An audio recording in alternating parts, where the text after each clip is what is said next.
خوست کې د سرطاني ناروغیو د درملنې لپاره پر 100 جریبه ځمکه یو مجهز روغتون جوړیږي.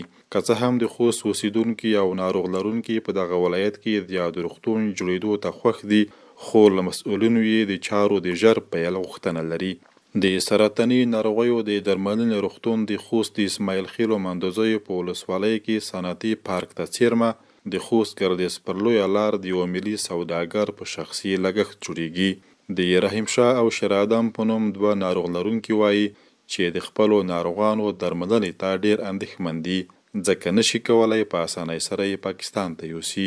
مونږ چې کله خپل مریضون پاکستان ته بیایو، اول خو مونږ ته پرچې نه میلویږي، پاکستان ته لار نه میلویږي چې بیا میلو شي، بیا دومره خرچې شي، دومره جدي خرچې شي چې د هغې خرچو څوک طاقت نه لري، توان نه لري چې خپل مریض نه علاج وکړي.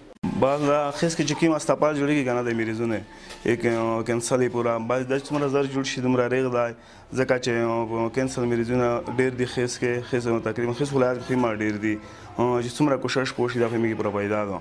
بلخوا ډاکټران هم وایي چې د سرطان ناروغان اوږدمهاله درملنې او څارنې ته اړتیا لري چې دا روغتون به ورته خورا ګټور تمام شي. د خوست یو تن ډاکټر محمد نور زادران په دې اړه وایي د کینسر شفاخانه ضرورت خو په خوست کې خو څه کوي چې افغانستان په سطح باندې ډېر شفاخانه جوړ شي، خو په خوست کې خو ډېر ضرورت دی.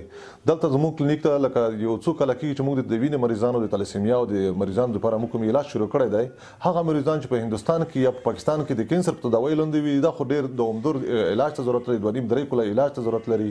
نو اکثره یې غنه ولته دوی د پیسې د نه موجود نه ولته ډېر وخت دوی نشي تیرولای نورسي افغانستان ته خوست می کلینیک ترسي.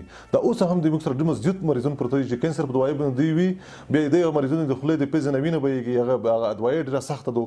په همدې حال کې د خوست و نور اوسیدونکي تصور خان او عزیز بیا وایي چې که څه هم د دغه روغتون جوړېدو ته خوښ دي، خو غوښتنه لري چې د چارو پر پیل یې باید بیړه وشي.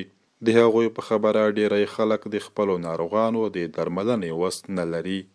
موږ د خوست خلک ډیر ورته خوشاله یو، ورته لیواله یو، او د کینسر شفاخانه ضرورت هم ډیر ده دلته، او ځمکه هم ورته ځانګړې شوې ده. زموږ غوښتنه د اسلامي امارت څخه دغه ده چې څومره چې زر کېږي کار پې شروع کړي.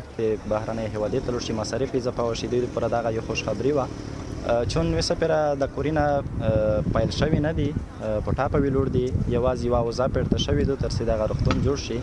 نو خدای دې وکړي چې په عمل کې هم دغه کور ثابت شي، دغه عملیه پیل شي، کوم چې دوی اوضاع پېرته کړي دي تر څو دغه خلک دغه ستونزې چې لري دغه ستونزې ور رفع شي.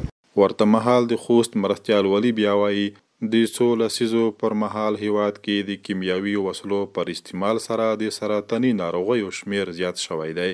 د محبوب شاه قانت په خبره د دغه روغتون اداري چارې ورستی شوي او نږدې راتلونکي کې به عملي چارې پیل شي چې په بشپړېدو سره به نه یوازې د خوست بلکې د څیرمه ولایتونو ناروغانو ته هم د درملنې اسانتیاوې برابرې شي. نو موږ ټول افغان ولس ته د خوشخبرۍ د یو زیری ورکوو چې انشاءالله ولس به مو له ډېرو کړاوونو تکلیفونو نه خلاصېږي.